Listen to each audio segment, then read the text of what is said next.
उसके सिर पर गिरा, सिर फट गया, वो पूरी मूर्छित होकर गिरा। उसके शिष्य लोग रोने लगे, क्या हो गया? जो कर्म किया वही कर्म का फल है। भगवान को कोई इम्प्योर नहीं बना सकता, भगवान को अशुद्ध कोई नहीं कर सकता। सत्य कभी अशुद्ध हो सकता है? नहीं। इसलिए उन्होंने बहुत प्रयास किया,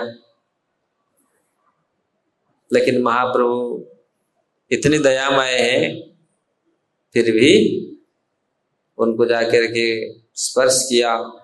महाप्रभु के स्पर्श से फिर वो जागृत हुए, उठे, और भगवान का नाम, कृष्ण का नाम उनके मुख से आया। कितनी सालों तक तो बौद्ध दर्शन में बौद्ध जीवन यापन कर रहे थे, लेकिन महाप्रभु का स्पर्श मात्र से महाप्रभु आकर के बहुत ऐसे कार्य किए, स्पर्श और किसी को शक्ति संचार किया, दर्शन दिया, ऐसे करके बहुत सारे लोगों को उद्धार किया। तो यहां तक हम लोग सुबह वाले सत्र में हम लोग चर्चा किए थे। फिर महाप्रभु इसी प्रकार कीर्तन, जहां भी जाते थे, रास्ता में चलते थे भी भगवान का नाम इतनी सुंदर से कीर्तन करते थे। जो भी देखता था, गांव, नगर, शहर, जहां भी जाते थे, तो वो ऐसे अद्भुत नृत्य को देख करके सब प्रभावित होते थे। और जो भी सुनता था, देखता था, वो भी भगवान का नाम करता था और भक्त हो जाता था। केवल करता नहीं था, भक्त बन जाता था। ये अलौकिक प्रभाव महाप्रभु का था। जहां जहां गए वहां सबको भक्त बनाए, देख करके सब भक्त बने। जहां कितनी गांव, शहर ऐसा जब वहां पर ये जाकर के रंगनाथ, रंग क्षेत्र जो रंगनाथ में जाकर के पहुंचे, और रंगनाथ जो भगवान आप जानते होंगे, रंग जी हैं जो रंगनाथ भगवान तिरछी के पास हैं, रहते हैं। श्रीरंगम जो जगह है, वहां पर गए तो एक देखे एक ब्राह्मण वो गीता पाठ कर रहा है। वो गीता पाठ कर रहा है, गीता पाठ क्या ठीक से भी पढ़ नहीं पा रहा है।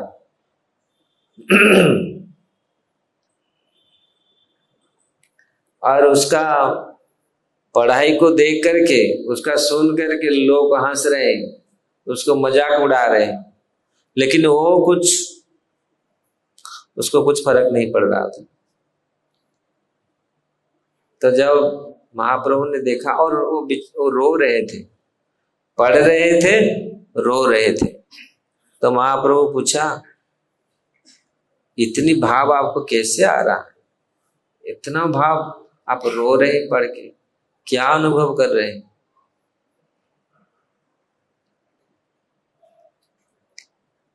कुछ समझ में आ रहा है? शायद गीता का मर्म अर्थ समझ में आ रहा है तो रो रहे हैं। क्या कारण क्या है और रो रहे हैं क्यों? क्योंकि लोग एक बार एक व्यक्ति आए वृंदावन में, उस बहुत 15-20 साल के 30-35 साल का घटना है। प्रभुपाद जी के डिसाइपुल थे, खड़े सन्यासी थे, खड़े थे। वो आए, राधा श्याम सुंदर को देख करके पूरी इतनी रो पड़े पूरी। वो सन्यासी जो थे वो उनको दंडवत लगाए, बोले आप भगवान को देख करके इतनी रो रहे?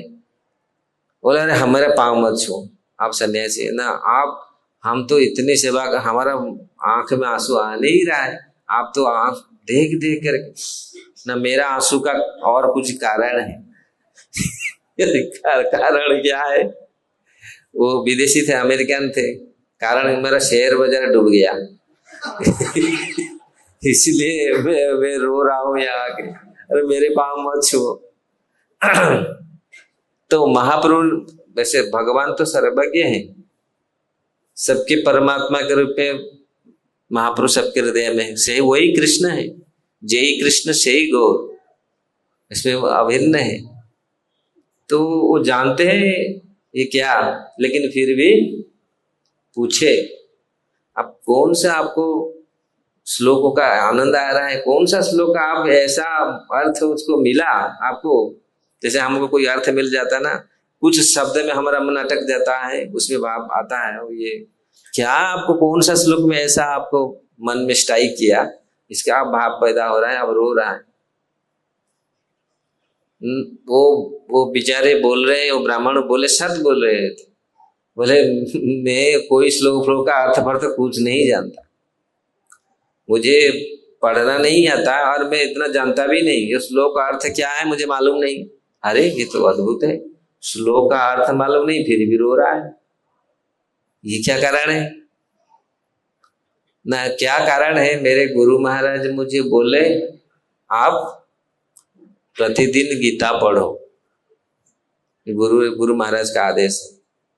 देखिए गुरु का जो आदेश को अक्षर अक्षर पालन करता है, उसका देखिए भाव कैसा होता है। लोग कितनी आइडिया लगाते हैं, कितना करते हैं, लेकिन एक भाव क्या, अभाव हमेशा रहता है। भाव तो छोड़ो, अभाव है पूरी हमेशा दुनिया में। और जिसका भाव, उसका अभाव ही नहीं। नासते विद्यते भाव, ना भाव विद्यते सत। भगवत गीता में भगवान बोलते सत्य का कभी अभाव नहीं, असत्य का कोई भाव ही नहीं। तो इस प्रकार जब पूछे, फिर आपका गुरु महाराज के आदेश पर मेरा अटूट विश्वास है, और जब मैं ये पढ़ना, ये गीता को पढ़ना शुरू करता हूं, तो ये गुरु महाराज का कृपा है। मेरे सामने वो पार्थ सारथी, ये भगवान कितनी दयालु है, कृपालु है, अपने भक्तों पर सारथी बन गए। सारथी बनना क्या इतना अच्छा काम है, ड्राइवर बनना। और भगवान देखो कैसा है, अपनी सारथी बने अर्जुन के रथ पर। तो वो जो परमेश्वर भगवान वो खड़े किस लिए, पार्थ सारथी के रूप। वो पूरा जो छवि, वो जो सुंदर दिव्य रूप मेरा मन में आ जाता है, और इसको देख देख करके मैं रोता हूं। ये भगवान कितनी महान है, लेकिन भक्तों के लिए भगवान किस प्रकार सारथी बने। तो इसी रूप को मैं जब देखता हूं, नित्य देखता हूं, जब पढ़ना शुरू करता हूं वो देखता हूं। समझ में आ रहा है। कितनी लोग भगवत गीता पढ़ते हैं, देखते हैं भगवान का, कितनी याद करते भगवान स्वप्न में आ जाओ, फिर भी नहीं होता। होता है ये कब होता है, जब अनर्थ निवृत्ति होगा, गुरु का कृपा होगा, तब भजन में आएगा मन। नहीं होगा ये, नहीं तो ये रोना तो दूर की बात है। तो इसलिए ये आप देखिए, ये छोटी सी घटना है, लेकिन इसमें कितनी तात्विक महत्व है। पूरा अनर्थ निवृत्ति के बाद जीव में निष्ठा आती है, रुचि आती है। रुचि, निष्ठा, निष्ठा, रुचि, आसक्ति, फिर उसके बाद भाव। वो भाव मतलब पूरी भाव दशा में रहते थे। आज लोग मेडिटेशन करते हैं और समाधि में चले जाएंगे, लेकिन ये भाव जो दशा, जो भाव दशा, भक्ति में जो भाव है, वो पूरी वो समाधि का बाप है। समाधि में तो थोड़ा बहुत मतलब माइंड को लगा लेते हैं, लेकिन वो थोड़ी सी जो अनुभव होता है उसका करोड़ गुना अनुभव भाव में रहता है। मतलब ये पूरी लॉन्ग टाइम समाधि है पूरी। तो ये भाव जिनके हृदय में बराबर रहता है, तो भगवान को हमेशा अनुभव करते इसी जगत में, हर जगह में भगवान को देखते हैं। तो इसी उनके लिए ये जगत नहीं, जगत तो चलायमान है हमेशा, जगत इसके लिए इसीलिए कहा गया है, वो हमेशा चलता रहता है। चंचल जगत अचल, चंचल जगत अचल है भगवान। तो अचल भगवान को हमेशा वही देख सकता है जिनके मन में ये भाव है। और भाव तब होता है जब गुरु की कृपा से, वैष्णव की कृपा से हमारा अनर्थ, हमारा हृदय से सारे असुर वो चले जाते, तब हम बैठ करके हमारे हृदय में भगवान का दर्शन कर सकते हैं, हृदय में अनुभव कर सकते हैं। तो इसी प्रकार महाप्रभु ने बोला, बाक्चली आप ही योग्य है भगवत गीता पढ़ने का। आज भगवत गीता लोग कितनी पढ़ते हैं, लेकिन भाव कहाँ है? जो गुरु का कृपा नहीं होगा, वही रामानुजाचार्य के एक शिष्य थे ना, उनको पूछे सर्वधर्म परित्यज्य ना मनमना भक्त का आप मुझे गुरुजी मुझे समझा दीजिए। रामानुजाचार्य बोले अभी तुम्हारा योग्यता नहीं, जबकि बहुत बड़ा पंडित था वो, कुरेश ना कौन था ना उसका नाम, बहुत बड़ा पंडित था।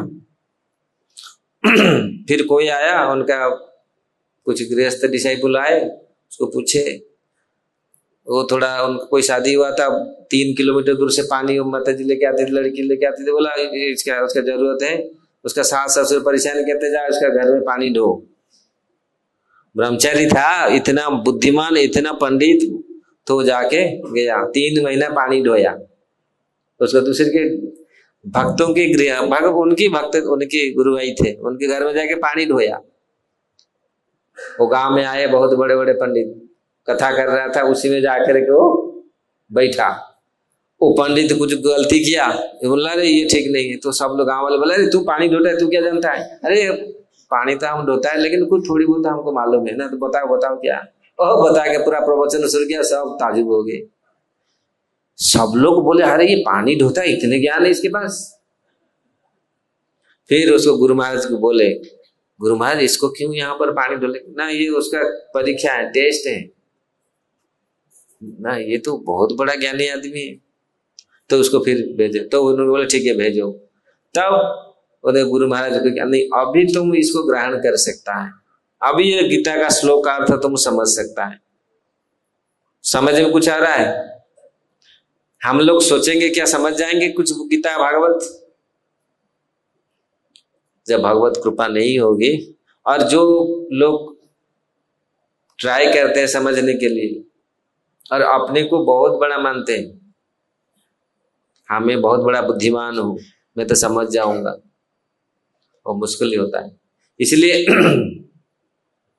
महाप्रभु ने बोला आप ही वास्तविक योग्य व्यक्ति है, जो भगवान का ये गीता पढ़ने का योग्यता आपके ही पास है। इसी भाव से गीता पाठ होना चाहिए। फिर वहां से महाप्रभु उनको आलिंगन किया, और वो वैसे प्रेम से नृत्य करने लगे। जहां जहां महाप्रभु जिसको स्पर्श किया, जिसको देखा, जो भी महाप्रभु को देखा, सब भक्त बने। ये है महाप्रभु का चमत्कार। महाप्रभु बोलते थे वास्तविक जैसे हम शुरुआत बोलते वैष्णव कौन है, एक बार भी नाम लेता वो भी वैष्णव है। फिर महाप्रभु पूछे वैष्णव कौन है, महाप्रभु बोले जो निरंतर भगवान का नाम लेता है वो वैष्णव है। फिर पूछ रहे वैष्णव कौन है, महाप्रभु पूछे, फिर महाप्रभु बोले जिनको देखने से भगवान का नाम उच्चारण मुख में आते दूसरे लोग का, वो सर्वश्रेष्ठ वैष्णव।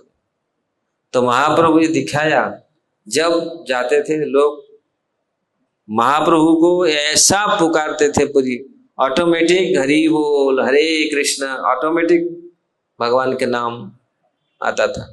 एक ब्राह्मण थे रामदास, अपने जन्म से ही राम का नाम जप करते थे। अब महाप्रभु को देख करके सब भूल गई, हाँ कृष्ण का नाम जप करना शुरू कर दिया।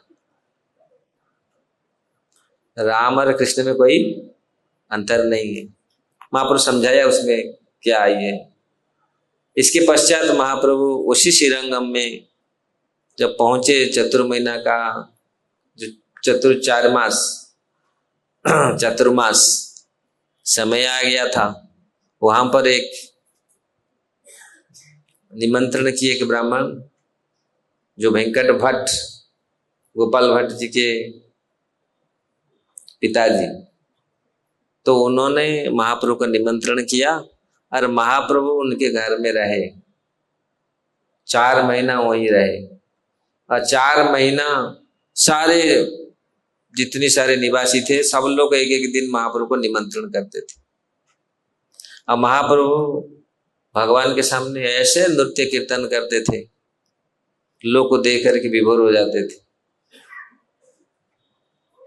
तो महाप्रभु ने छेड़ा, क्योंकि हमारे श्री गौर प्रभु बोल रहे थे ना, दक्षिण भारत क्या ज्यादा मतलब वृंदावन कुछ ब्रज क्षेत्र को छोड़ करके और ज्यादातर लोग जो ज्ञान मिश्रा भक्ति है वो लोग लक्ष्मी नारायण को समझते हैं सब कुछ है। ब्रज को छोड़ के, ब्रज में जानते हैं कृष्ण क्या है, ब्रजवासी पूरा समझा देंगे राधा रानी कौन है और कृष्ण कौन है। ब्रज के अतिरिक्त बहुत क्वचित लोग वो लोग जानते वास्तविक। तो भगवान नारायण लक्ष्मी नारायण का उपासन वो करते थे, तो लक्ष्मी नारायण को मानते थे ये सर्वोपरि है।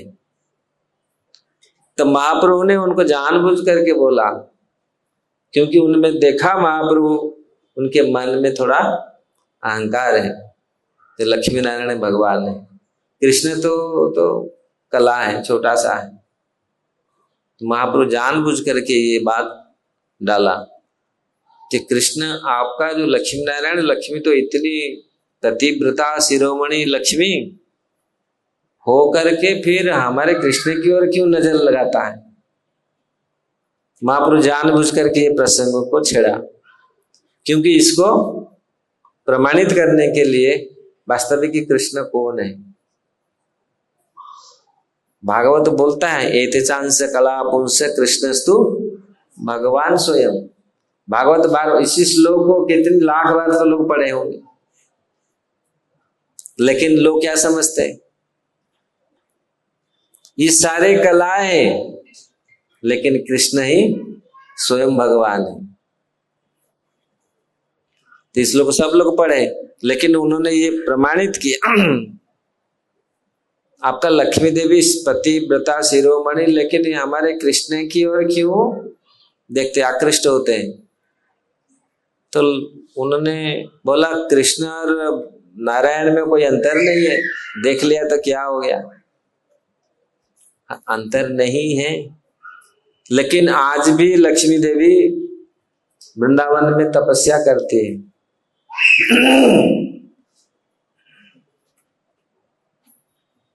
बहुत सुंदर श्लोक भागवत में वर्णन है, जब कालिया के पत्नी नागपत्नी भगवान की स्तुति करते हैं, कस्यानुभावस्य न देव विद्महे तवांघ्रि रेणु स्पर्शाधिकारम। हे प्रभु, यवांश जो आप ये कालिया इतनी दुष्ट था, कस्यानुभावस्य न देव विद्महे तवांघ्रि रेणु स्पर्शाधिकारम। ये कालिया इतनी दुष्ट है, ये कभी कोई पुण्य कार्य नहीं किया, लेकिन आपका चरण का रेणु का ये स्पर्श अधिकार है, उसको कैसे प्राप्त हुआ। यद वांछया श्री ललितम तपाचरित, जिनको प्राप्त करने के लिए नलिन, जो नलिन मतलब लक्ष्मी देवी कितनी घोर तपस्या कर रहे हैं। हाँ, कस्यानुभावस्य न देव विद्महे मेरा गला थोड़ा तवांग्रि रेणु स्पर्शाधिकारम। आप ये कालिया इतनी क्या, क्योंकि हम तो जानते नहीं इस जन्म में तो ये अपराध के अलावा कार्य कुछ नहीं किया। ब्रजवासियों को मारा, पक्षी पशु इतनी जहर वाला ये जो भी आते थे, कालिया दहा है ना वृंदावन में, सबको भस्म, सब मरते थे। ये हम लोग तो देखा ना, ये कोई पुण्य कर्म किया हमारे सामने, ये तो कुछ नहीं किया। ये कैसे पा गया आपका चरण का स्पर्शाधिकारम। और यदृच्छया श्री ललना तपआचरेत विहाय कामान, सारी कामनाओं को त्याग करके लक्ष्मी देवी तपआचरण कर रही है। अभी तक भी वो मिला ही नहीं, भगवान का चरण तक पहुंचा ही नहीं। और ये कालिया भगवान ने कितनी नाचा, नाच नाच के उसका जहर रक्त सब निकाल दिया, सब साफ कर दिया। ये कैसा हुआ, इतना दुष्ट है, आश्चर्य की बात है। कैसे उसको मिला? तो इसी चीज यहां बोल रहे हैं, क्यों ये आया, और श्लोक इसमें है, कैसा क्यों तपस्या करके लक्ष्मी देव को क्यों नहीं मिला भगवान? क्योंकि वो गोपियों का अनुगत्य स्वीकार नहीं किए। श्रुतिचारी मुनिचारी आप लोग सुने होंगे जो भगवान रासलीला किए थे, वेद स्वयं उपनिषद ये लोग गोपी बन करके आए थे। कैसे वो जन्म हुए थे, अनुगत्य स्वीकार किया था गोपियों का, तब आराम से भगवान का रासलीला में प्रवेश हुआ। लेकिन ये चाहते थे मैं लक्ष्मी बन के रहूंगा, नारायण का मैं हूं भक्ष्य विलासिनी, और ये भी करूं रासलीला में जाऊंगा। ये कैसे होगा, दोनों एक साथ नहीं होगा। पहले गोपियों का अनुगत्य स्वीकार करो, तब फिर रासलीला में आपका प्रवेश होगा। इस प्रकार महाप्रभु ने उनको समझाया, ये वास्तविक लक्ष्मी आज भी तपोआचरण करते हैं, वो इसको स्वीकार नहीं किया। इसलिए फिर बाद में वो स्वीकार करते हैं, हाँ मुझे तो ये मालूम नहीं है, तो उनको ये स्वीकार करना पड़ा वास्तविक ये तत्व को मुझे मालूम नहीं है, लेकिन ये अनुभव किए भगवान कृष्ण किस प्रकार सर्वोपरि है, नारायण से भी सर्वोपरि है। इसलिए भागवतम, ब्रह्म संहिता, अनेक शास्त्र में ये वर्णन हुआ है, वेद उपनिषद में वर्णन हुआ है किस प्रकार भगवान कृष्ण सर्वोपरि है। ये अवतारी है, सारे अवतार इनसे कैसे आती है। तो इस तत्व को उन्होंने निरूपण किया और उन्होंने ये समझा। भगवत गीता में भगवान ने दिखाया, महाभारत युद्ध में भगवान ने दिखाया, फिर भी हम लोग भगवान कृष्ण को समझते हैं छोटे, वो तो कला होंगे। भगवान जब अर्जुन को विश्वरूप दिखाया, पहले तो द्विभुज थे, द्विभुज से चतुर्भुज हुए, चतुर्भुज से सहस्रभुज हुए, फिर तो उनके पास नहीं होता तो कहां दिखाते। इसलिए कृष्ण को समझना, तत्व तो समझिए। भगवत गीता में भगवान इसलिए बोलते मेरा जन्म मेरा कर्म दिव्य। अगर इसको कोई समझ गया तो इसका पुनर्जन्म और नहीं होगा। ये तत्व इसको समझना चाहिए। तो इस प्रकार दोनों का बहुत सुंदर कृष्ण कथा चलता रहा। यही भक्तों का कार्य है, भगवान कृष्ण। इसलिए भगवत गीता में भगवान बोलते हैं मेरा भक्त जब मिलते हैं क्या करते हैं, मेरी बारे में चर्चा करते हैं। यही ही आत्मा का भोजन है। तो इस प्रकार दोनों बहुत समय तक दोनों ये कथा कृष्ण कथा में रहे। महाप्रभु जहां जहां जाते थे जहां जहां जैसे जैसे गए, सब जगह में ये कृष्ण कथा, भगवान का कीर्तन करके ही चलते थे और वही उपदेश देकर चलते थे। ऐसा करो, आप सुख में रहोगे, आनंद में रहोगे। आज भी उसी चीज को हमारे जो परंपरा के आचार्य, हमारे जो प्रतिष्ठित आचार्य, उसी चीज को लाए हैं।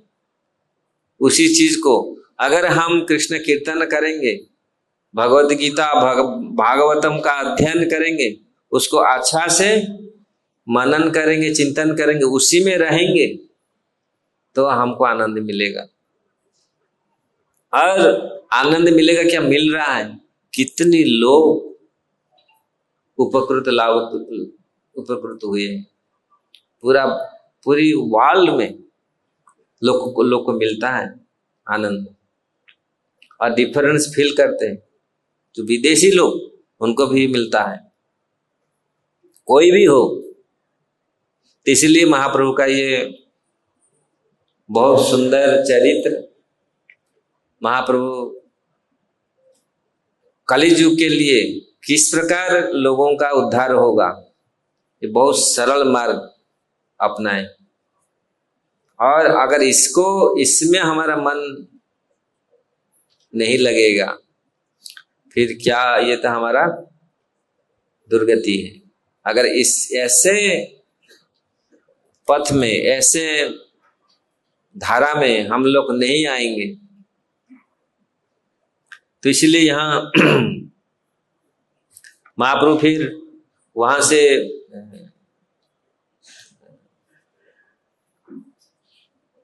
विदाई लेकर के, इसमें बहुत सारे चीज वर्णन हुआ है। अगर हम लोग इसका पढ़ेंगे श्लोक बाई श्लोक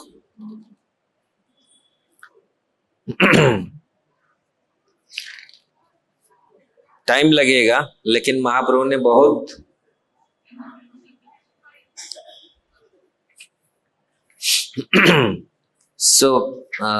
वेंकट भट्ट से विद्या लेकर के महाप्रभु आगे की ओर चल पड़े। और इसमें 2-4 श्लोक, बहुत सुंदर सुंदर श्लोक हैं जो भागवत से उद्धृत किए हैं।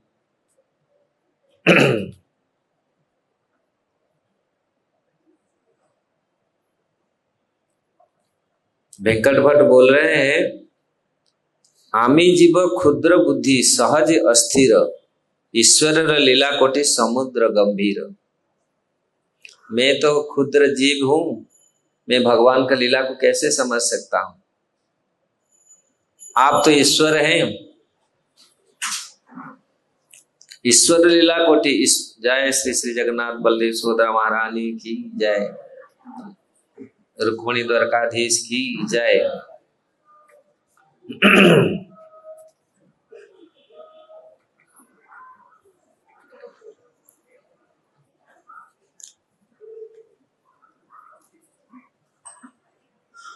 तो इस प्रकार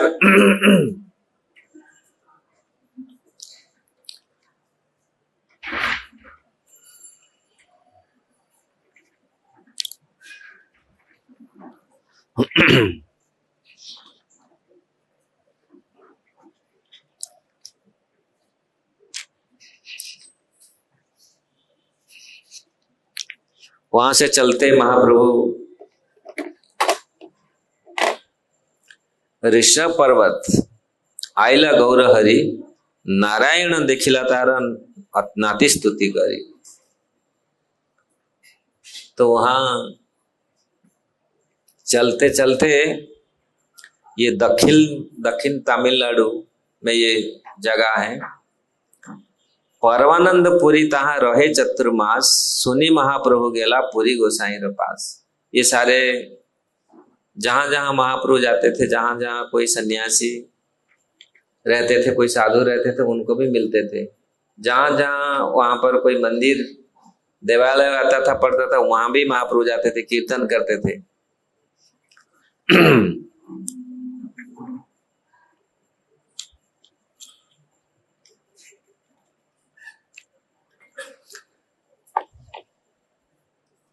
तो हर एक जगह में ऐसे आकर के पहुंचे, वही पास कृतमाला स्नान करी आयला तार घरे, भिक्षा करी दिबे न विप्र पाको नहीं करे। तो ये भी एक, जब कृतमाला में आए महाप्रभु, एक विप्र ने उनको निमंत्रण किया। महाप्रभु स्नान करके दोपहर में आके पहुंचे, देखा तो विप्र भोजन भोजन कुछ पकाया ही नहीं। पूछा क्यों आप भोजन नहीं बनाया?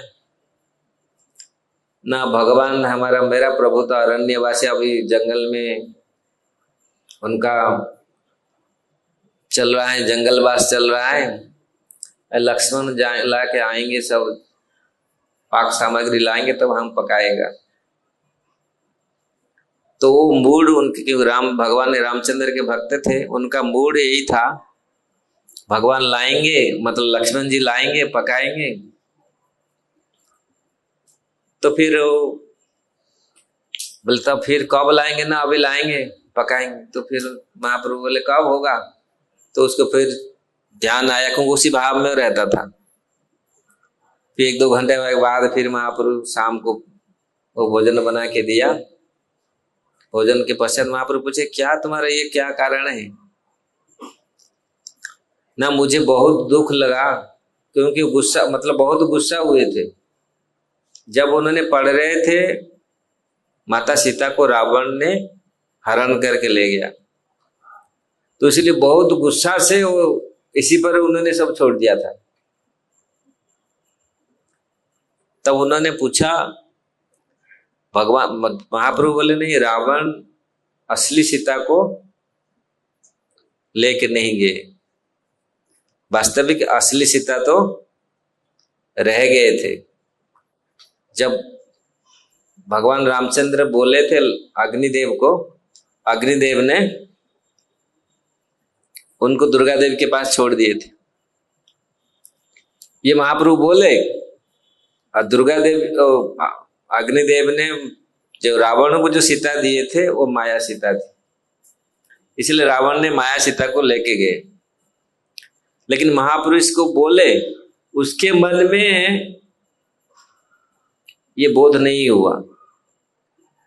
बोले महाप्रभु आएंगे उसको लेकर के, उसे कुर्म पुराण का उसका आगे जाकर के वर्णन आएगा। कुर्म पुराण का पोथी उसके लिए मंगा के लिखा करके वो लेके आएंगे महाप्रभु, आगे ये वर्णन आएगा। लेकिन महाप्रभु उनका जो भाव को देख करके वो समझ गए वास्तविक ये दुखी थे। तो जब महाप्रभु उनको बताया, नहीं भगवान का जो शक्ति है, सीता देवी को ऐसे कोई छू नहीं सकता, स्पर्श नहीं कर सकता। देखना तो दुर्लभ है, स्पर्श करना तो, देखना दुर्लभ है, स्पर्श करना तो बहुत कठिन कार्य है, असंभव है। भगवान की शक्ति, भगवान का लाधीन, भगवान का जो उनको कैसे हम देखना भी बहुत दुर्लभ है। वो कैसे असुर उसको पर टच कर सकता है, स्पर्श कैसे कर सकता है? ये हो नहीं सकता। इसीलिए यहां पर ब्राह्मण को संतुष्ट करके फिर महाप्रभु गए। वही विप्र कहे, जीवन मोरे नाही प्रयोजन, अग्नि जले प्रवेशी व छाड़ी व जीवन।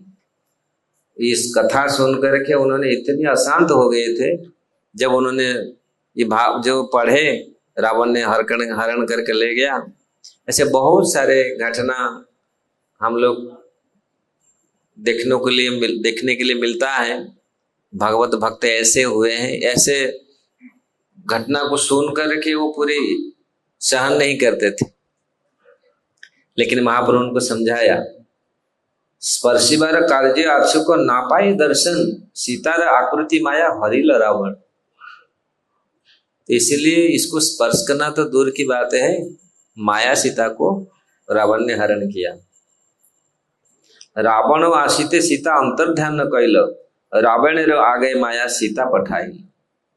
तो रावण आते ही माया सीता को भेज दिए, और उस असली सीता माता अंतर्ध्यान हो गए। अप्राकृत वस्तु न है प्राकृत गोचर, वेद पुराण एक कहे निरंतर। ये अप्राकृत वस्तु है, ये प्राकृत लोगों के गोचरीभूत नहीं होगा। साधारण लोग इसको समझ नहीं पाएगा, देख नहीं पाएगा। इसलिए महाप्रभु उनको बोले, आज से कभी ऐसे विश्वास करह तुम्ही हमारे वचने, पुनरपि कुभावना ना करी मने। तो आप विश्वास करके इसका आप पालन करो, कभी भी मन में ऐसा भावना मत लाओ। तो इसको सुन करके तारे आश्वासिया प्रभु करिला गमन, कृतमालाया स्नान करी आयला दुर्वसा। तो इस प्रकार महाप्रभु कृतमाला में स्नान करके तो वहीं पर विप्र सभाया सुनेता कुर्म पुराण तारा मध्य आयला प्रतिभता उपाख्यान। तो फिर वहीं कृतमाला में जब गए थे, वहां उन्होंने सुना, एक मंदिर में ब्राह्मण लोग पढ़ रहे थे कुर्म पुराण, उसमें ये प्रसंग आया। प्रतिभता शिरोमणि जनक नंदिनी जगत र माता सीता रामेर गृहिणी। जो जगत के माता है, भगवान रामचंद्र का जो गृहिणी है, जो जनक नंदिनी है। रावण देखिया सीता लैल अग्नि र शरण, रावण है ते अग्नि कैल सीता के हरण। माया सीता रावण नैल सुनीला आख्याने, सुनी महाप्रभु हैला आनंदित मन। जब महाप्रभु सुने ये पूरा श्लोक, जो वास्तविक ऐसे तो महाप्रभु स्वयं भगवान है और जानते हैं, लेकिन फिर भी शास्त्र का प्रमाण देते हैं। ये शास्त्र जब शास्त्र से सुने, महाप्रभु को बहुत आनंद आया। सीता लया राखी लेना पार्वती रास्ता ने, माया सीता दिया अग्नि वंचिला रावण। तो माया रावण को ठग करके माया सीता को दे करके असली सीता को उन्होंने रखा। रघुनाथ आसी जब रावण मारी ल, अग्नि परीक्षा देते जब सीता रे आगे। जब रघुनाथ भगवान रामचंद्र आए, रावण को मार करके जब सीता को लिए, सीता जी को बोले अभी अग्नि परीक्षा दो। उसी अग्नि परीक्षा में असली सीता को लेके आए, नकली सीता चले गए। सुनी प्रभु आनंदित हैल मन, रामदास विप्र कथा हैल स्मरण। तो रामदास विप्र तो उनका बात का स्मरण हुआ, तो इसलिए उनके लिए वो ये सब सिद्धांत सुनी प्रभुर आनंद हैल, ब्राह्मण स्थाने मागी सही पत्र नीला। तो उसको लिखा करके कॉपी करके वो शास्त्र को उन्होंने लेके चले। तो इस प्रकार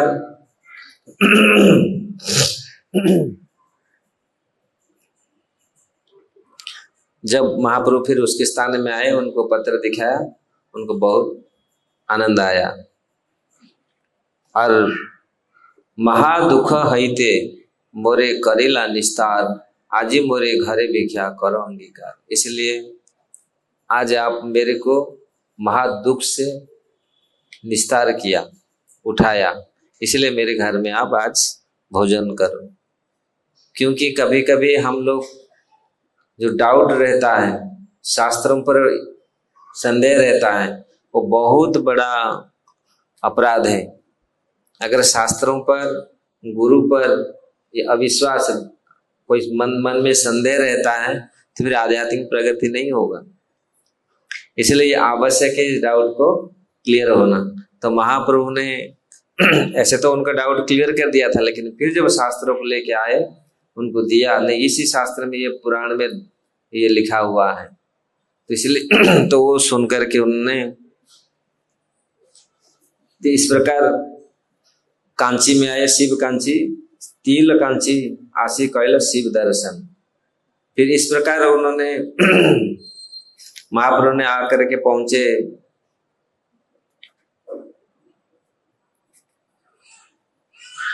भट्टधारियों के पास। ये भी एक बहुत बड़ी चैतन्य चरितामृत में कथा है। एक भट्टधारी, एक समुदाय होते हैं, वो लोग भट्टधारी मतलब तंबू डाल कर रहते हैं, जहां भी तहां भी तंबू डाल करके वो लोग रहते हैं। और स्त्री और ऐसे ऐसे लोभ दिखा करके लोगों को आकृष्ट करके उनमें मिला लेते। तो ये भट्टधारी और ये बहुत ऐसे ऐसे लोग हैं, आज भी हैं। तो ऐसा महाप्रभु के साथ जो कला कृष्ण गए थे, जो सेवक थे, वो साथी सरल थे ब्राह्मण। तो उनको ऐसे दिखा करके, लोभ दिखा करके, उनको फुसला करके, उनको स्त्री दिखा करके उनको ले गए। सुबह सुबह वो चले गए, सुबह से उड़ करके काला कृष्ण चले गया उनके पास। महाप्रभु उनके पीछे पीछे भागे, ये कहाँ गया? देखा तो छुपा के रखे उसको भीतर। जब वो गए, बोले कहाँ भाई मेरा ब्राह्मण, मेरा सेवक, वो कहाँ गया है? तो वो क्या है, उनको बोलेंगे, वो पूरी अस्त्र शस्त्र लेके उनके महाप्रभु को मारने के लिए आए। तो अस्त्र शस्त्र में क्या, भगवान को क्या मारेंगे, महाप्रभु को क्या मारेंगे? वो अस्त्र शस्त्र अपना हाथ पांव में गिरा, अपना हाथ पांव कट गया और वो सब भागे। जब उनके तलवार, उनके क्या भाला, ये सब अपने हाथ पांव में पड़ करके सब कट पट गए पूरी। वो समझे ये साधारण पुरुष नहीं है, अनुभव हुआ ये साधारण पुरुष नहीं है। तो इसीलिए वो लोग फिर भागे, वो छोड़ करके। फिर उनके घर में जाके घुस करके काला कृष्ण को पकड़ के लाए। ऐसे भगवान का, महाप्रभु का इतनी कृपा है। तो वहां से फिर वो महाप्रभु चले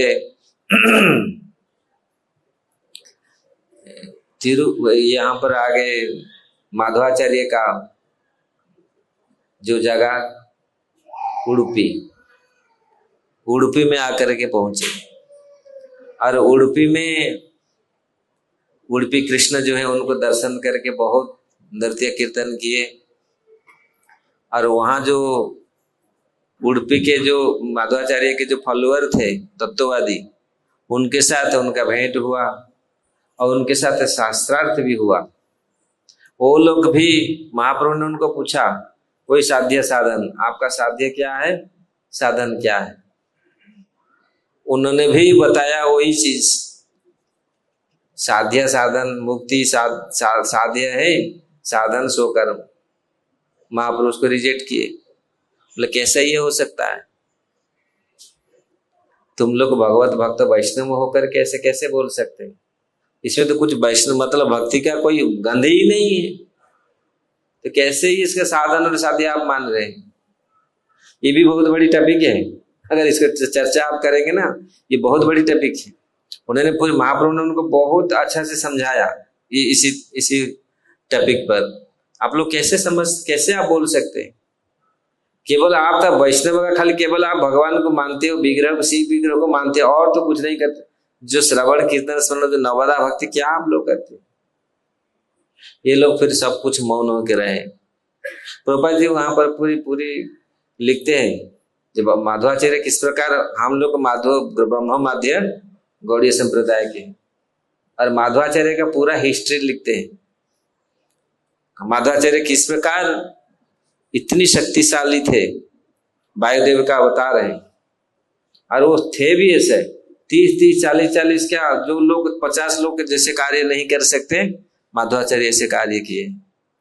छोटे से बचपन से उडुपी आज भी वो जगह है जहां वो उनके माँ ने उनको बोल के गया था, दूध बिल्ली फिल्ली खा जाएगा, तुम उसको रखना। उनको जाना था खेलने के लिए, दूसरी जगह जाना था। ऐसे बड़ा पत्थर वो दूध के ऊपर वो रखे थे जो 10 लोग भी उठा नहीं सकते। और बालक कितने दिन के, 7-8 साल की बालक थे। आज भी वो जगह है। मैं गया बहुत बार उडुपी सुधीर प्रभु के साथ वो जगह, क्योंकि वो उनकी माँ पूरी दिखी थे उसमें। पूरी मुझे बहुत सब जगह घुमाए थे पूरी बचपन से।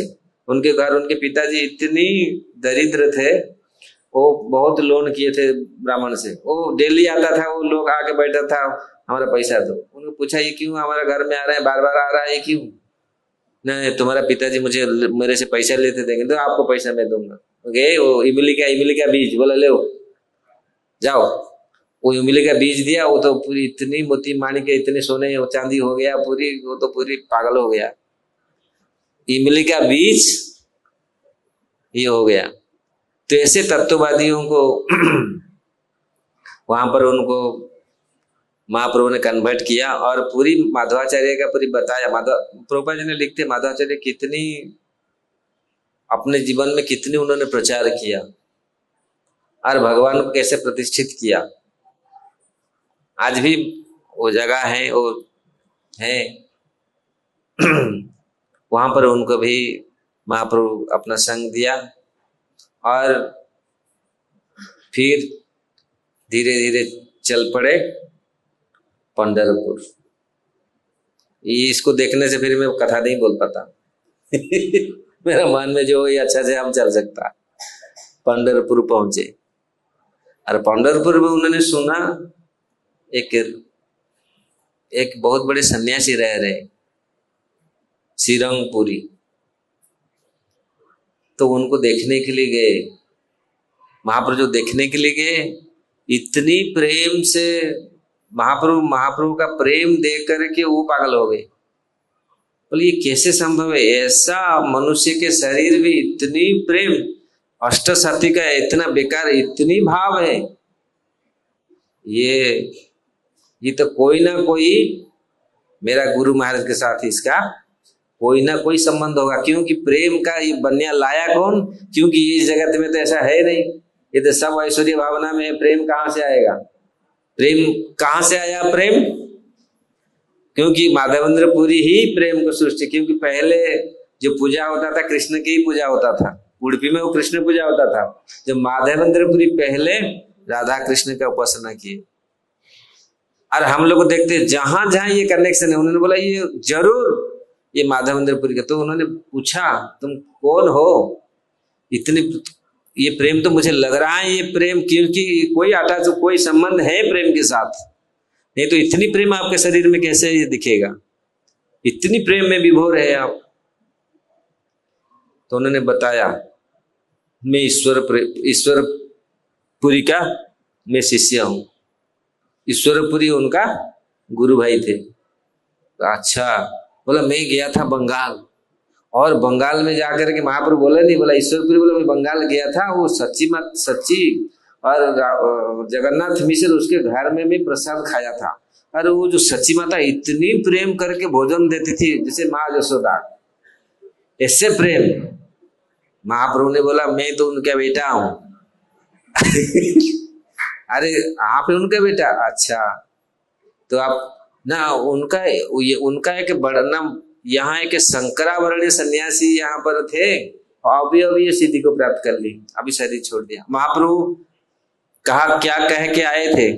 मेरा बड़ा भाई ने कहा उनका सिद्धि प्राप्त कर लिया, मैं जाना देखना चाहता हूँ कहाँ कहाँ उनका क्या हुआ। तो वहां से बोला अभी कुछ समय के पश्चात उन्होंने यहीं पे उनका वो सिद्धि प्राप्त कर लिया।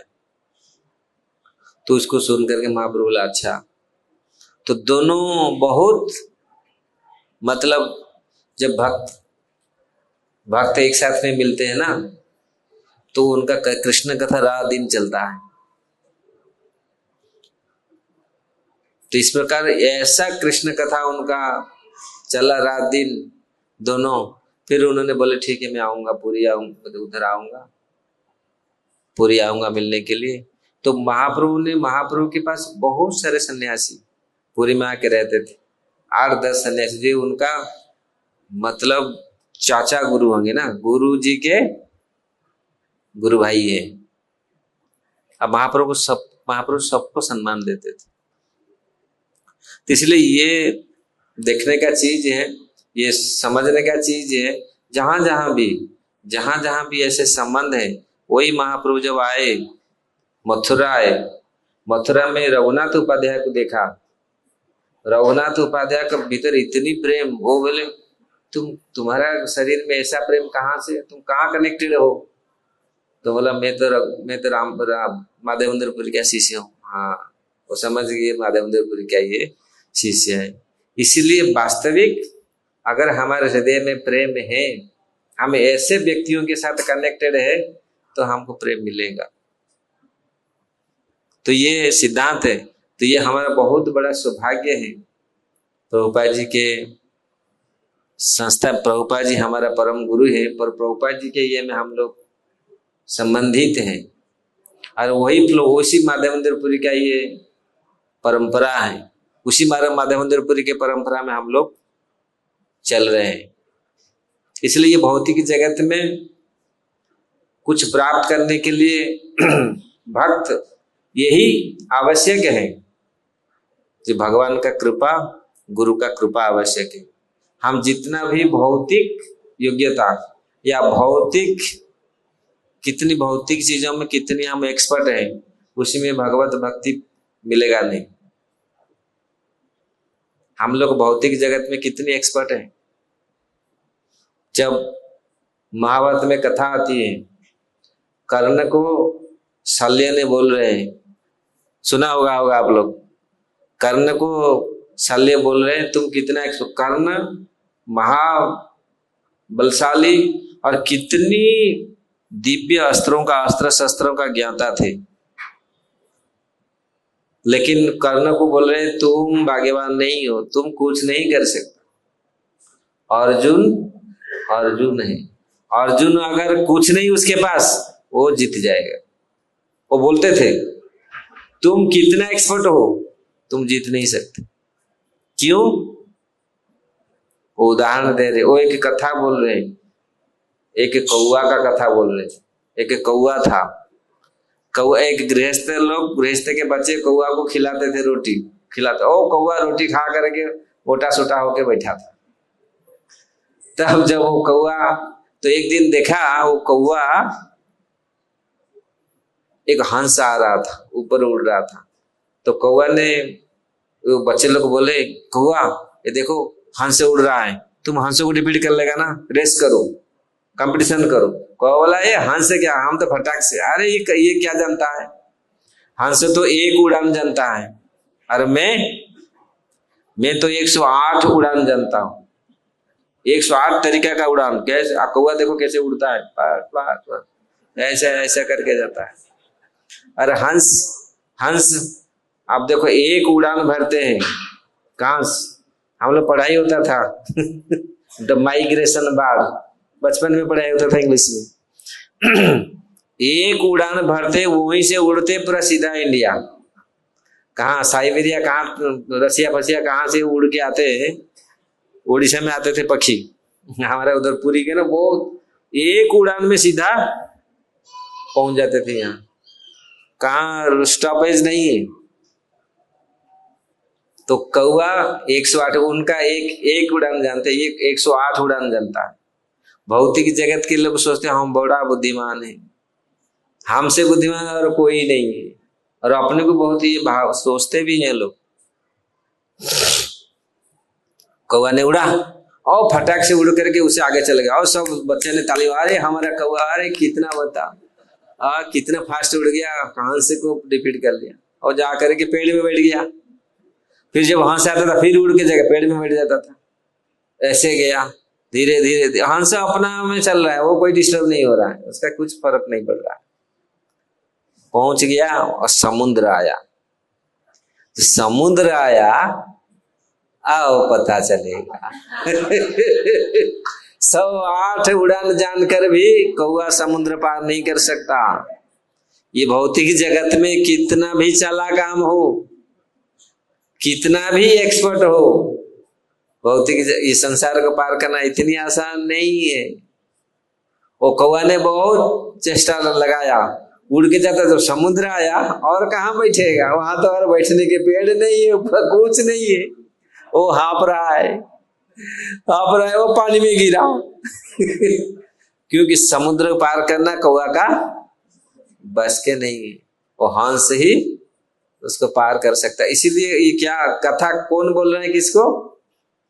शल्य बोल रहे हैं, कर्ण को बोल रहे हैं, तुम कितना भी एक्सपर्ट हो, अर्जुन है वो तुमको खत्म करेगा, देखना तुम छोड़ेगा, तुम जीत नहीं सकता। तो ये दिखा गया, वो कौआ को हंस ने उठा करके उसके पीठ पे उठा करके लेके आया, जो छोड़ा। कौआ समझ गया वास्तविक कंपटीशन किसके साथ कर रहा है। तो ये जो छोटा सा कथा है, इसमें बहुत सारे उपादेय है। भौतिक जगत का ये हमारा स्थिति है। अगर हम भक्ति करते हैं, भक्त कोई एक्सपर्ट नहीं है, जरूरत नहीं एक्सपर्ट बनाए। भौतिक जगत में एक्सपर्ट होके क्या फायदा है? एक्सपर्ट होना है भक्ति में। अगर भक्ति में हम एक्सपर्ट हैं, वो सब कुछ है। लोग सोचते हैं भौतिक चीजों में एक्सपर्ट होना चाहिए। हाँ, भक्त तो हर चीज में एक्सपर्ट हो सकता है। ऐसा नहीं भक्त खाली भक्ति में है और भक्ति में मतलब बाहर भौतिक जगत में भौतिक चीजों में। भक्त तो सब चीज में एक्सपर्ट है। ऐसे भक्त में कोई, क्योंकि यस्यास्ति भक्ति भगवती अकिंचन सर्व गुणैस्तत्र समासते सूरः। भगवत भक्त सारे देवताओं के गुण सब कुछ उनमें समावेश है। भक्ति जहां होता है सब कुछ आ जाता है। ये तो एक कथा बोला, अर्जुन में सब कुछ था। ऐसा नहीं है अर्जुन ऐसे कल केवल एक ही जानते थे। अर्जुन सब कुछ उनके पास था। और सबसे बड़ा चीज था उनके पास भगवान थे, भक्ति था। इसलिए भगवान उनके बस में रहते थे, प्रेम था भगवान के प्रति। इसलिए वो हर समय विजय को प्राप्त किए। इसलिए उनका नाम एक रहा विजय सखे रतिरस्तु में अनवद्या। विष्णुदेव प्रणाम कर रहे हैं, हे विजय सखे रतिरस्तु, मेरा रति हे विजय सखे। और विजय ये बोल रहे हैं, कृष्ण को उच्चारण, कृष्ण को बोल रहे हैं, याद दिला रहे हैं। क्योंकि किसके संबंध में हम संबंधित होंगे, खाली बोल देने से नहीं होगा। क्योंकि अरे अर्जुन आप विजय का सखा हो, इसलिए मेरा थोड़ा सा भी आप सुन लीजिए। क्योंकि जैक लगाना पड़ता है, ऐसे भगवान के साथ डायरेक्ट नहीं जा सकते। इसलिए विजय सखे रतिरस्तु में अनवद्या, हे विजय सखे मेरा रति आपके चरण में निरंतर रहे। हरे कृष्ण। सर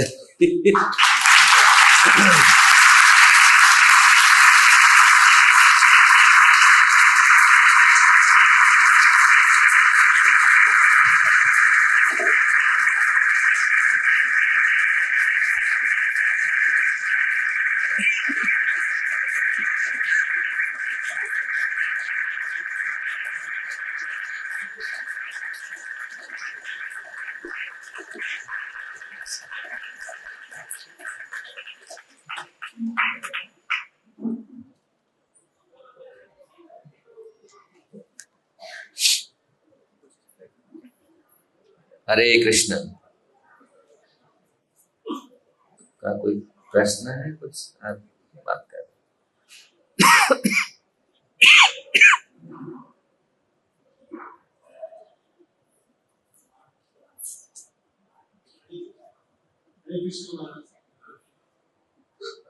हरे कृष्ण।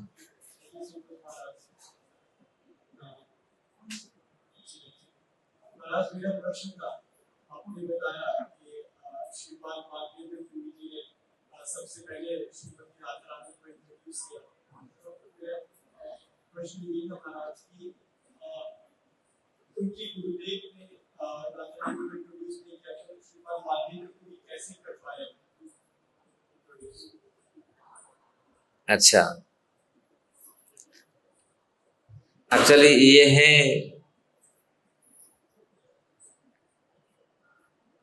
एक जो स्पेशल कृपा जिनके ऊपर होता है वही कर सकते हैं। ऐसा नहीं है गुरु का कृपा नहीं था, क्योंकि बिना गुरु का कृपा से तो कुछ नहीं कर सकते। कभी कभी कुछ दिखता नहीं, बाहर से दिखता नहीं। जैसे हम लोग कल चर्चा कर रहे थे, महाप्रभु ने ही स्फुरित किया था उनके हृदय में, रामानंद राय के हृदय में। नहीं, रामानंद कहाँ है उसको उनको पता चलता था। तो बाहर से दिखता नहीं, लेकिन गुरु बिना गुरु की कृपा से कैसे कर सकते हैं? उनके हृदय में स्फुरित किया और इसे सब करने के लिए। नहीं तो बिना गुरु की कृपा से उसको कैसे कर सकते हैं? लेकिन भगवान किसके द्वारा कराते हैं?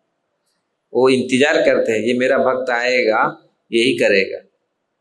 जैसे प्रभुपाद जी आएंगे, ये किया, प्रभुपाद जी के लिए वेट किए, तो प्रभुपाद जी बोलते थे, महाप्रभु तो सब करके कंप्लीट करके चले जाते थे, वो चाहते थे सब कुछ करके थे, सब कुछ है प्रभुपाद जी, महाप्रभु आके तो सब कुछ करते लेते, आप ओ मेरे को श्रेय देने के लिए मुझे चुना। समझ में आ रहा है? इसलिए आप देखिए गोपाल का जो कथन है माधवेंद्रपुर के, इसके 4th अध्याय में है, गोपाल वो इंतजार कर रहे हैं मेरा माधव आएगा। भगवान किसी को एक्सपेक्ट करते, सबको देते नहीं चांस, जो जो जो वास्तविक योग्य है उसी के लिए इंतजार करते हैं। भगवान चाहे तो किसको भी कुछ कर सकते, लेकिन क्यों इंतजार करते, यही है। तो इसलिए ये शास्त्र में वर्णन है, वो आएगा वो करेगा। इसलिए उनकी इच्छा था माधवेंद्रपुरी से हो, माधवेंद्रपुरी किए, वो योग्य थे। इसलिए तो आप बोलेंगे वो क्यों किया, वो योग्य थे करने के लिए, भगवान ने उनको सिलेक्ट किए हैं। आप बोले प्रभुपाद जी को सिलेक्ट किया तो है वो प्रभुपाद जी को सिलेक्ट किए, प्रभुपाद जी इसका अधिकारी थे। तो इसलिए भगवान अपने भक्तों को सिलेक्ट करते हैं, ऐसे भगवत भक्तों को जिनमें ये है, तो इसलिए उनको ही देते हैं, वो ही करते हैं। प्रभुपाद जी ने बहुत ऐसे ऐसे कार्य किया जो कोई नहीं किया। कभी कोई पूछते हैं प्रभुपाद ने ऐसे कैसे कर दिया, वो कर सकते हैं क्योंकि वो आचार्य हैं। कभी कोई बोलते हैं ना ऐसा, बहुत सारी चीज ये सब बोलेंगे तो अभी बहुत कंट्राडिक्टी आएगा, इसलिए मैं इस चीज को भीतर और घुसना नहीं चाहता हूँ। प्रभुपाद जी ने बहुत ऐसे किया, लेकिन प्रभुपाद कर सकते हैं इस चीज को। समझ आया ना?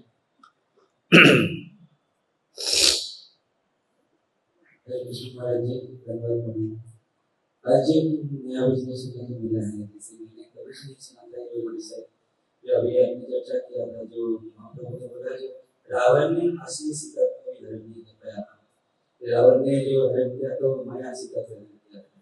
जब माया सीता को रावण ने हरण करके लेके गए, उसके बाद जब रावण को वध करके राम जी सीता माता को लेके आए, फिर असली सीता को आए अग्नि परीक्षा में, तो इसमें थोड़ा सा डाउट है।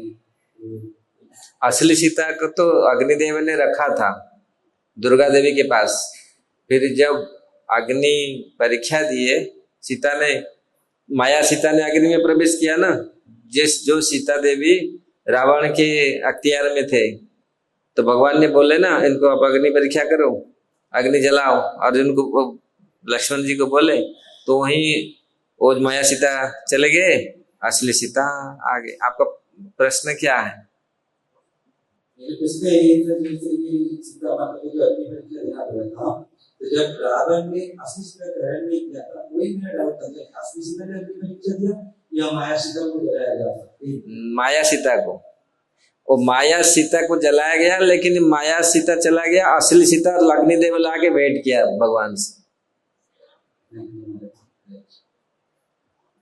वो समझ नहीं पाए, वो लोग सोचे वही सीता आ गई बाहर, लेकिन वास्तविक असली सीता आ गई, मतलब माया सीता चली गई।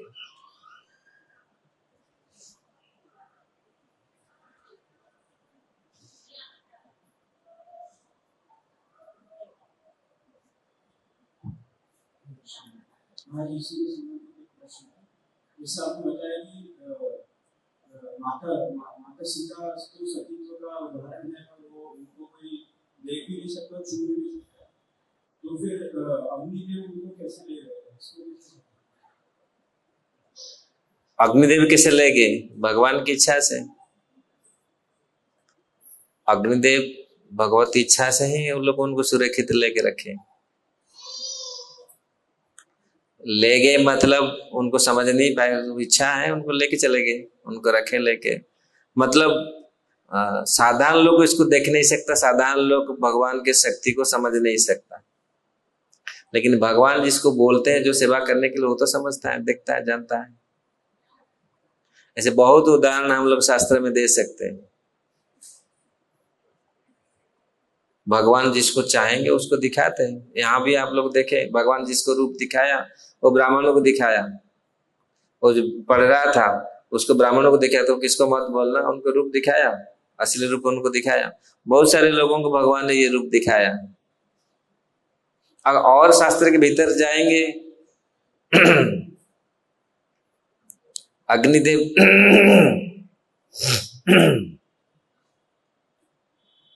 भगवान के लिए साधारण, अगर गुह्यतम बात में जाएंगे और बहुत सारे की चीज में बोलने के हैं। जो साधारण देवताओं के दर्शन नहीं कर सकते, कुछ कुछ कैटेगरी होता है। जैसे भगवान जो वृंदावन लीला किए थे, देवता लोग आए थे, हमारे कुछ गोस्वामी लोग को बोल रहे हैं ये साधारण देवता नहीं थे। ये साधारण देवता कैसे लीला को दर्शन कर सकते? वो देवता सब लोग आए थे गोलोक वृंदावन से, और वो देवता कैसे रहते थे? वो डाल हो गए, मतलब गोलोक वृंदावन में वो खिलौना के रूप में रहे, वहां से फिर शरीर पाए। और ये देवता साधारण देवता नहीं है। ये देवता जो आए थे ये देवता लोग नहीं आए। बहुत सारी चीजें हैं इसमें, समझना बड़ा मुश्किल है। इसलिए यही इसमें माइंड रखिए। जो मैं पढ़ रहा था संदर्भ, उसमें ये चीज है। उसमें प्रश्न किया गया साधारण देवता से आपके मन में आया, मेरा मन में ऐसा है, साधारण देवता कैसे आके दर्शन कर लेता है? कैसे भगवान को, क्योंकि भगवान ये बताए ये वेद को ही है, ये देवता का भी दुर्लभ है, कैसे ये? तो उसमें भी कुछ कमेंट्री ऐसे है। वहां से आए थे न्यू सेट ऑफ देवता ये देवता लेकिन ये चीजें भगवान जिसको चाहते हैं दर्शन देने के लिए, उनको भगवान दर्शन दे सकते। ये सेवा है। अग्नि तो भगवान का मुख है, भगवान का मुख है अग्नि। अग्नि के माध्यम से भगवान ग्रहण करते हैं। फिर अग्नि नहीं समझ सकते, समझ नहीं सकते इसलिए भगवान जहां जिसको दर्शन देना चाहते हैं और जो सेवा देना चाहते हैं वो सेवा करता है। तो उनको वो सीता माता को उन्होंने लेके रखा। और अग्नि तो ऐसे ही प्योर है ना?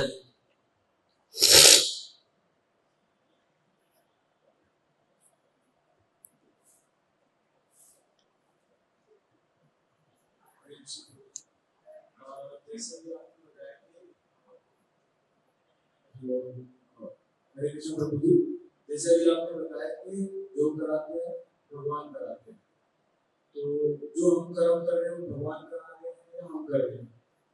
मैं कब कहा ये चीज? मैं तो पूरे लेक्चर में ऐसे नहीं किया जो करते भगवान करते। तो हम गलत सही जो कर रहे हैं सब वही कर रहे हैं। मैं बोला इस चीज अभी आपने बोला कि जो करवाते हैं भगवान कराते नहीं, जो जिसी को चाहते हैं भगवान, जिसको दर्शन देने के लिए वो दर्शन कर सकता है। भगवान जिसको चाहते हैं दर्शन देने के लिए जो से वो कर सकता है। और जिसको सिलेक्ट करते हैं, क्योंकि सब लोग नहीं कर सकते, जिसका योग्यता होता है वही दर्शन कर सकता है भगवान को। अगर आप लोग सोचेंगे, लोग सोचते हैं हमको क्यों नहीं कराते भगवान, भगवान की इच्छा से होता है, हम क्यों खराब हो रहा है? अरे भगवान, अगर आप खराब हो रहे, भगवान भी तो अच्छा भी करा रहे हैं। समझ में कुछ आ रहा है? हम लोग सोचते हैं भगवान एक्चुअली खराब करा रहा है, भगवान भी तो अच्छा करा रहे हैं ना। समझ में आ रहा है ना? लोग क्या उसको उल्टा करके बोलते जो करते हैं भगवान इसको कराया, खराब कराया। ये नहीं कि तो भगवान भी अच्छा करा रहे हैं।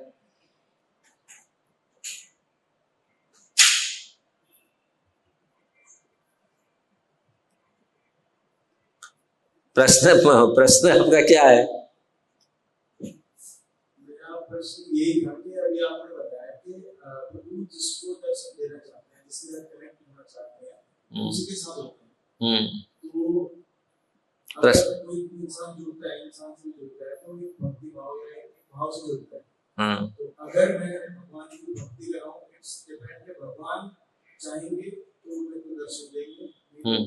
हाँ, बस वही समझ गया ना। हम भक्ति करना है अगर भगवान चाहेंगे हमको दर्शन देना है, भगवान दर्शन दे सकते, जबरदस्ती हम लोग नहीं कर सकते। तो इसलिए हम भक्ति करना है, हमारा कर्तव्य है। अगर भगवान, इसलिए शास्त्र इसको बहुत जगह में इस चीज को प्रमाणित किया है। भगवत कृपा उसी जिसके ऊपर होती है वही समझ सकता है, वही देख सकता है। और कृपा कैसा होगा? भगवान का कृपा आपके ऊपर, हम लोग के ऊपर कैसे होगा? जो साधुओं का कृपा होता है। इसलिए ये सारे कनेक्शन है। क्यों हम सत्संग करते हैं? साधु का कृपा क्यों आवश्यक है? यही भागवतम का टॉपिक है। साधु का कृपा क्या क्यों आवश्यक है?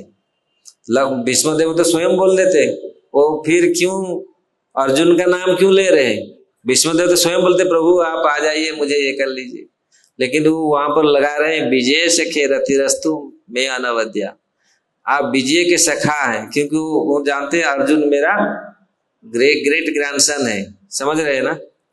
तो उसी को लेकर के कम से कम हाँ हम उनके साथ जुड़ जाएंगे। भगवत वस्तु कितनी ऊपर है। हम लोग सोचते भगवान ऐसा ही है। हाँ ऐसा ही है, जहां प्रीति होती है भगवान ऐसा है, नहीं तो भगवान भगवान है। हरे कृष्ण।